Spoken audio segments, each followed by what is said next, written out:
आज की खबर लेकर बहुत बड़ी आपकी खिदमत में हाजिर हुआ हूं। तो आपसे एक छोटी सी रिक्वेस्ट करता हूं कि अगर आप इस वीडियो को शुरू से लेकर एंड तक देखेंगे तब भी आपको बहुत ज़्यादा फ़ायदा होगा। नाज़रीन ग्रामी, शी जिनपिंग खुद मैदान जंग में कूद पड़े। जंग का वक्त आ गया है, तैयार रहें। चीनी फौज को बड़ा हुक्म जारी कर दिया गया। मिलिट्री टैंक चीन इंडिया बॉर्डर पर पहुंचना शुरू। बाढ़ काट दी गई। नरेंद्र मोदी की दौड़ें लग गईं।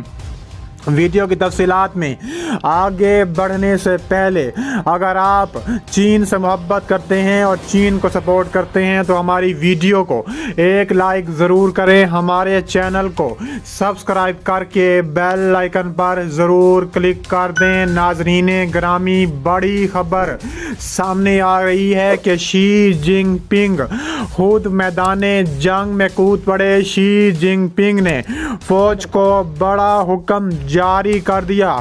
शी जिनपिंग का तबाह कुन ऐलान सामने आ गया। शी जिनपिंग ने भारत की धज्जियां उड़ाकर रख दी। चीन ने इंफ्रास्ट्रक्चर भी तामीर करना शुरू कर दिया है और मिलिट्री टैंक इंडियन बॉर्डर पर पहुंचा दिए गए हैं। बाढ़ काट दी गई है। तफसीलात के मुताबिक मशरकी लद्दाख में लाइन ऑफ एक्चुअल कंट्रोल के करीब ढांचे की तामीर को जारी रखते हुए चीन मारूफ झील पेंगोंग पर एक नया पुल तामीर कर रहा है। ये पुल लाइन ऑफ कंट्रोल के बिल्कुल करीब वाक़या है।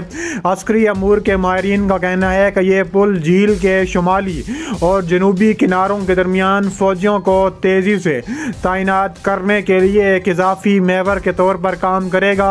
इतलात के मुताबिक LAC पर पुल की तामीर चीन की जानिब हो रही है। ताहम इस मकाम से महज चंद मीटर के फासले पर वो इलाका है जिस पर भारत अपना दावा करता है। पेंगोंग झील के जनूबी किनारे पर सड़क पहले ही से मौजूद है। ताहम शुमाली किनारा पहाड़ों से घिरा हुआ है और वहां तक किसी भी आसानी से रसाई हासिल नहीं है। इस पुल की तामीर से चीन की फौज को आसानी से झील के दोनों किनारों तक रसाई हासिल हो जाएगी। पेंगोंग सो झील 135 किलोमीटर लंबी है, जिसमें से 2/3 से ज़्यादा चीन के कंट्रोल में है। चीन झील में खरनाक किले के पास ही नया पुल बना रहा है। हालात इतने कशीदा हो गए थे कि रात की वादी गलवान में दोनों फौजों के दरमियान झड़पें भी शुरू हो चुकी हैं। बाद में फ्रीकेन के दरमियान कई दौर की बातचीत के बाद झील का तनाज़ा ख़त्म हो गया था। फैसले के तहत अब भारत को सिर्फ फिंगर 2 तक की पेट्रोलिंग की इजाज़त है, जबकि पहले उससे फिंगर 4 तक गश्त की इजाज़त थी। खित्ते में कशीदगी के आगाज़ के बाद से दोनों मुल्कों ने न सिर्फ मौजूदा बुनियादी ढांचे को बेहतर बनाने के लिए काम किया, बल्कि पूरी सरहद के साथ कई नई सड़कें, पुल, जंगी जहाज उतारने, परवाज भरने के लिए हवाई पट्टियां भी तामीर की हैं।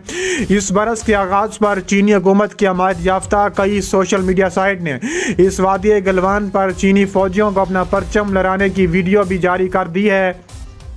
इसके अलावा गुज़िश्ता साल भी मशरकी लद्दाख की पेंगोंग झील के इलाके में दोनों ममालिक की फ़ौजों के दरमियान पुरतशद्दुद तसादुम हुआ था, जिसके बाद दोनों ममालिक ने आहिस्ता आहिस्ता इन इलाकों में बड़ी तादाद में हथियार और फौजी तैनात कर दिए थे।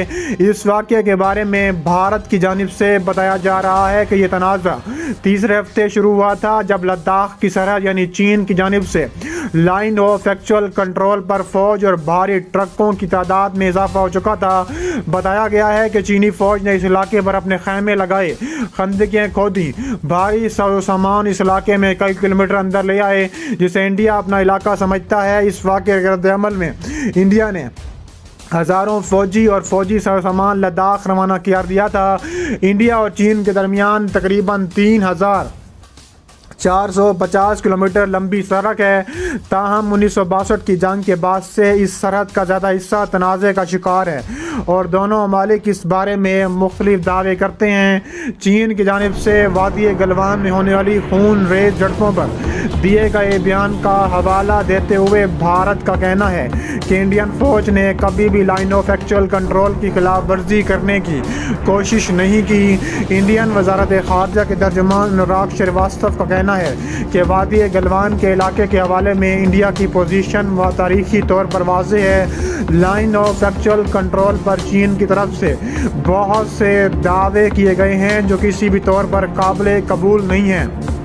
इसके अलावा इस बयान पर रद्द-ए-अमल देते हुए भारतीय वज़ारत इंडियन की जानिब से जारी करदा एक बयान में कहा गया है कि इंडियन फ़ौज को वादी गलवान समेत भारत और चीन के माबैन लाइन ऑफ एक्चुअल कंट्रोल से मुल्का तमाम इलाकों की मुकम्मल तौर पर समझ बूझ है और इंडियन अफवाज इसका मुकम्मल एहतराम करती हैं। इंडियन फ़ौज ने कभी भी लाइन ऑफ एक्चुअल कंट्रोल की खिलाफ वर्जी नहीं की। इसके अलावा ग्लोबल टाइम्स का कहना है कि अगर ये सच है तो इसे एक मस्बत कदम के तौर पर देखा जाना चाहिए, क्योंकि अक्टूबर में दोनों ममालिक के दरमियान कोर कमांडर की सतह पर बातचीत हुई है जो इंडिया की जानिब से नामुनासिब मुतालबे की वजह से तातुल का शिकार हो गई थी।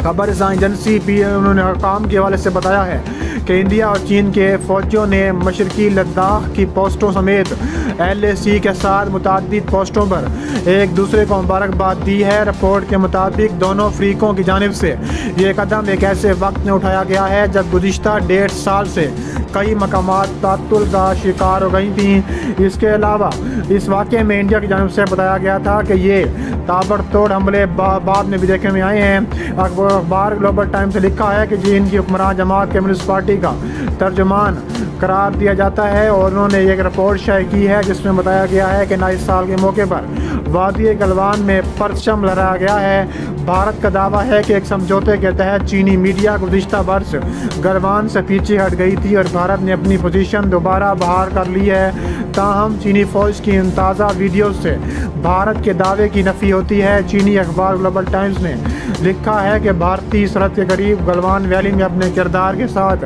वो सामने आ गए हैं। अपनी एक इंच ज़मीन भी ना देने वाले PLA के फ़ौजी 2022 को चीनी लोगों को नए साल की मुबारकबाद पेश करते हुए हुकूमत से बस्ता एक और मीडियादार ने इस हवाले से एक और वीडियो भी शेयर करते हुए लिखा है कि 2022 के नए साल के दिन वादी गलवान पर चीन का कौमी परचम भी बुलंद हो गया था।